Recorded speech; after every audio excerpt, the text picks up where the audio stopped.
국민의힘 전국위원회를 오늘 열었고 비대위 체제 전환을 위한 마무리 절차에 돌입을 했습니다.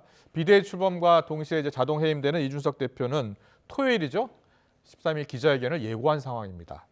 만 5세 초등학교 입학 논란을 부른 박순애 장관 어제 자진 사퇴했죠. 경질, 사실상 경질이라는 얘기 나오고 있습니다. 오늘의 전국 현안은 김병민 경희대 개공교수 그리고 신경민 전 의원 나와 계십니다. 어서 오십시오. 네, 안녕하세요. 안녕하세요. 집중호우 피해가 지금 심각합니다. 호우특보가 내려진 상황이고요. 지금 사망자, 실종자 계속 나오고 있는 상황이어서 잠깐 여쭤볼게요. 윤석열 대통령이 어저께 오늘 새벽 3시까지 이제 보고를 받고 상황을 점검하고 지시했다는 이야기인데 야당에서는 좀 더 적극적으로 좀 임해야 됐었던 것 아니냐라는 지적이 나옵니다. 글쎄요, 최소한 광화문 청사의 종합상황실 정도는 가는 게 맞았던 것 같고요. 그리고 또 하나는 지금 청와대가 저렇게 개방이 돼 있지만은 청와대에 역대 대통령들이 구축해 놓은 종합상황실 거기에는 중앙재해대책안전본부까지 다 돼 있기 때문에 그것을 한번 미리 점검을 어저께 오후라도 좀 점검을 해서 가동이 될 수 있었더라면 청와대 그 종합통합상황실에 가는 게 맞았지 않나 싶어요. 왜 그러냐면 상황실이라도 갔어야 된다. 이 상황실이라는 게 군사와 외교안보 상황만 있는 게 아니고 자연재해를 포함한 모든 재해에 대해서 여러 가지 제도적 그리고 시설, 장비 이런 걸 다 굉장히 오랜 시간 동안 역대 대통령들이 다 보완을 해놨거든요. 그것은 DJ 때부터 시작이 돼가지고 노무현 대통령 때 굉장히 업그레이드가 됐고 그 다음 대통령들이 다 업그레이드를 시켜놓은 거기 때문에 아주 좋은 시스템입니다. 그러니까 어저께 좀 배려가 있는 사람들 같으면 어저께 오전, 오후 이게 충분히 예상이 돼 있었던 자연재해이기 때문에 그렇습니다. 점검을 한번 했더라면 하는 아쉬움이 있고요. 그렇군요. 어저께 강남이 그런 상황에서 집에서 뭐 열심히 했다. 이건 국민들 눈높이에 맞지 않고요. 그건 해명이나 설명이나 변명이 되지 않는다고 봅니다. 그렇군요. 김병민 교수님, 대통령실은 피해 발생에 경호받으면서 나가는 게 맞냐 이렇게 반문을 하고 있습니다. 어떻게 들으셨어요? 어제 같은 상황은 강남역 일대가 사실상 거의 다 침수가 돼 있는 때이기 때문에 차량 이동이 불가피했을 것이고 자택이 서초동이죠. 서초동에 뭐 많은 국민들이 알고 있지 않습니까? 아크로비스타 법원 맞은편에 있는 곳이고요. 수해 현장이 있었던 곳이었기 때문에 이제 헬기 등을 가동해서 이동을 해야 될 텐데 주변에 대한 피해가 오히려 가속화될 수 있는 상황이기 때문에 고민이 있었던 것으로 보입니다. 오늘 이제 좀 상황이 조정되고 나서 말씀 주셨던 상황실을 찾았고 여기서 관련된 조치들을 취하고 있는데 일각에서는 수해 현장을 갔었어야 되는 것 아니냐고 하지만 이런 재난재해가 발생됐을 때 오히려 현장을 방문하면서 치러질 수 있는 오해의 사건들이 더 불거질 수 있다는 점들을 고려할 필요가 있습니다. 아마 지금 수해가 지금도 계속되고 있는 상황일 텐데요.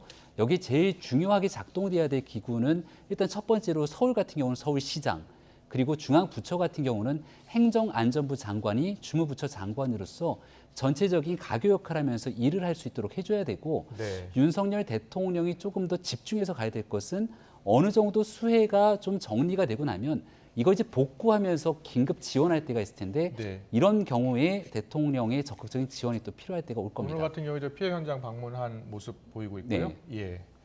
알겠습니다. 한 말씀만 제가 덧붙이면요. 이게 청와대 이전 문제가 나왔을 때 이 통합상황실 문제가 지적이 나왔고요.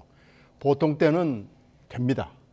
그런데 문제는 위기, 아주 긴급한 상황이 생겼을 때는 반드시 펑크가 나게 돼 있다라는 경고가 그 당시 있었기 때문에 어제 같은 상황에서 이런 것을 대비를 하는 게 맞았는데 대비하지 않았던 것을 반면교사 삼아가지고 앞으로의 상황, 외교, 안보, 국방 상황에도 긴급한 경우, 위급한 경우에 대비하는 게 맞아 보입니다.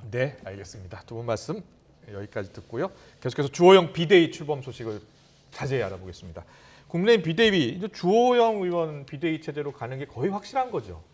지금 조금 뒤면 이제 다시 또 전국위원회를 통해서 오전 전국위원회는 비상대책위원회장, 비대위원장을 지금 당대표의 직무대행이 임명할 수 있도록 당원 당규를 개정하는 그 절차가 마무리가 됐고요. 네. 이제 오후에 있는 전국위원회에서는 주호영 의원을 네. 비상대책위원장으로 추인하게 되는 의결 절차가 남아 있습니다. 지금 1,000명 이내의 전국위원회가 다 같이 모일 수가 없는 상황이어서 휴대전화 ARS를 통한 투표가 진행되게 될 텐데 오후 이 절차가 마무리가 되면 주호영 위원장을 중심으로 비대위 출범이 속도를 내게 되는 상황이 옵니다. 그렇군요. 지금 그래픽을 저희가 잠깐 보여드렸는데 주호영 비대위가 출범하면 그럼 비대위원장이 언제까지 임기를 수행하는 것이냐. 그러니까 새로운 이제 대표를 뽑을 때까지죠. 그런데 새로운 대표를 언제 뽑는 게 좋겠냐라는 것을 놓고서 여러 가지 의견이 나와요.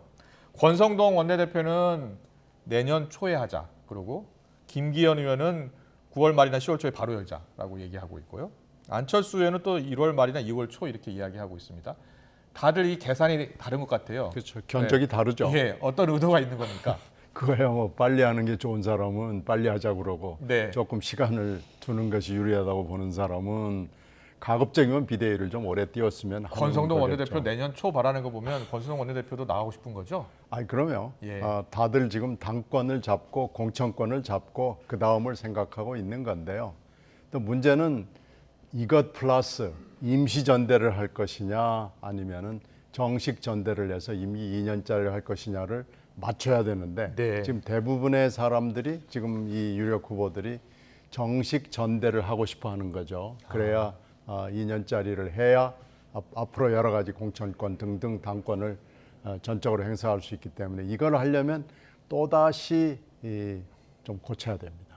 그렇기 때문에 또 이런 오늘 같은 이런 아주 복잡한 절차를 거쳐서 또 이제 고쳐야 되기 때문에 이거 하여튼 절차를 그렇군요. 당원 당규를 뭐 민주당도 뭐 비슷한 경우가 굉장히 많아서 제가 드릴 말씀은 없지만 당들이 네. 이렇게 당원 당규를 그때그때의 필요에 따라서 두드려 맞추기로 때려 맞추기로 이렇게 하는 것은 좋아 보이진 않습니다. 국민의힘과 민주당 양당 모두 지금 당원 당규 바꾸느라고 정신이 없어요. 예, 알겠습니다.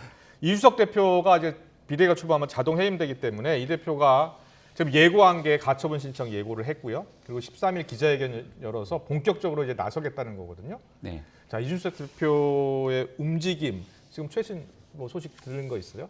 글쎄요, 이준석 대표 입장에서는 가처분 신청을 여전히 고려하고 있는 상황으로 보입니다만 거기까지군요. 예. 하지만 정미경 최고위원이 바로 어제 오전 사퇴를 했기 때문에 최고위원회의 기능이 완전히 이제 상실된 내용으로 볼 수 있는 여지들이 훨씬 더 많아졌습니다. 네. 더군다나 이준석 대표와 같은 결에서 활동해왔던 사무총장, 부총장까지도 전부 다 사퇴를 했던 상황이라 이 가처분 신청 등을 통한 실익이 이준석 대표에게 더 떨어질 수 있는 상황이 올 수 있죠. 이 대표에게 우호적이었던 오세훈 서울시장 등의 인사들의 발언들까지도 이준석 대표가 가처분 신청하라는 것이 과연 맞는가에 대한 고민하게 되는데요. 그러니까요. 예. 중요한 건 지금 보게 되는 이 앞에 나와 있던 네. 그 그래픽에서 예. 각자가 주장하고 있었던 전당대회 시기들이 다르지 않습니까? 그렇습니다. 근데 전당대회 시기를 내년 초로 바꾸게 되면 이준석 대표의 윤리위원회 징계 기간은 6개월입니다. 그렇네요. 6개월이 끝나게 되는 게 아마 내년 1월 정도가 끝나게 네. 될 거거든요. 그러니까 이준석 대표가 얼마 전 여론조사를 보니까 차기 당대표에서도 높은 수치를 나타나게 되는데 본인의 명예 회복을 위해서라면 현재가 비상 상황이니 비대위로 임시 전환을 하게 되고 내년 초에 본인의 징계가 끝나고 나서 다시 정식으로 당원들의 선택을 받고 싶다고 또 전당대회 출마도 가능한 여지가 생길 수 있거든요. 6개월 당원권 정지 끝나는 시기가 내년 1월이니까. 그러니까요. 예. 그러니까 지금 현재 시급히 서둘러서 전당대회를 치러버리면 네. 이준석 대표가 참여할 수 있는 공간은 닫히게 되지만 내년으로 시기를 조금 더 늦추게 되면 이준석 대표에게도 또 다른 공간이 열리게 됩니다. 네. 근데 가처분 신청을 하면서 법적으로 당과 끝까지 가겠다 맞서는 순간 오히려 이준석 대표에게 설 수 있는 공간이 완전히 좁아질 수 있기 때문에 저는 가처분 신청을 최종적으로 하는 것에 대해서도 여전히 유보적인 상황이 될 수 있다고 그렇군요. 생각합니다. 홍준표 시장, 정미경 최고위원 다 이준석 대표 쪽에 섰던 분들인데 비대위 쪽으로 네.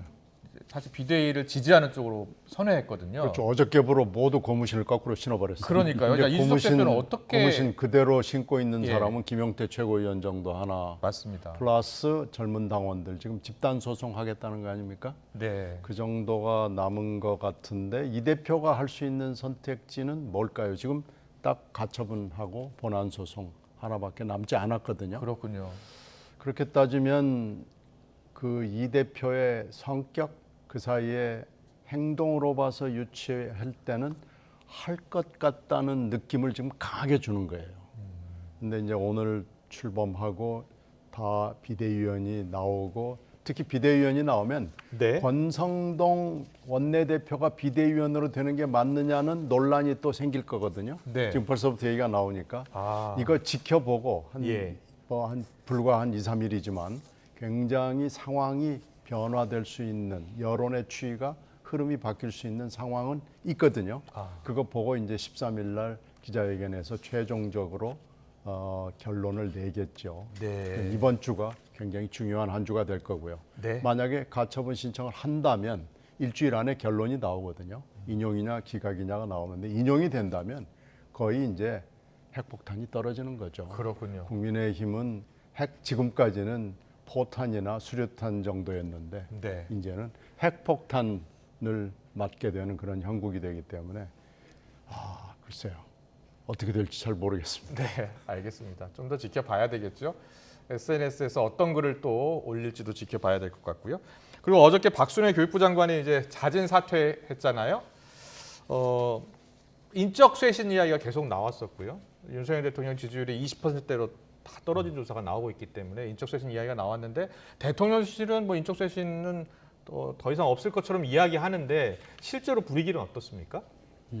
분위기는 썩 좋지가 않죠. 아니, 인적 쇄신을 예. 추가로 더 할 것 같습니까? 그러니까 현재 나오고 있는 메시지는 예. 여전히 이제 깊은 고심이 있는 상황에서 단정적으로 무엇인가를 확정해서 얘기하진 않는 것 같습니다. 그러니까요. 네, 예. 그럼에도 불구하고 현재 대통령을 향한 국민의 민심이 매우 엄중함을 윤석열 대통령도 다 느끼고 있기 때문에 네. 휴가를 마치고 나왔던 어제 오전 도어 스태핑에서 국민을 여러 차례 언급하면서 국민의 관점에서 모든 걸 풀겠다고 얘기를 한 바 있지 않습니까? 네. 그 내용은 결국 박순애 교육부 장관의 경질, 자진 사퇴를 시사했다 이렇게 볼 수 있고 또 더 나아가서 대통령실, 당에 관련된 국민들의 안 좋은 시선을 바꿔내기 위해서 필요한 일이 있다면 언제든지 국민의 눈높이에 맞출 의지가 있다 이렇게 해석해도 무방할 거라고 저는 생각합니다. 네. 다만 지금 현재 야당인 더불어민주당 입장에서는 이 모든 전국의 문제를 다 대통령의 문제, 대통령의 인사 문제, 인사권의 모든 권한은 대통령에 있기 때문에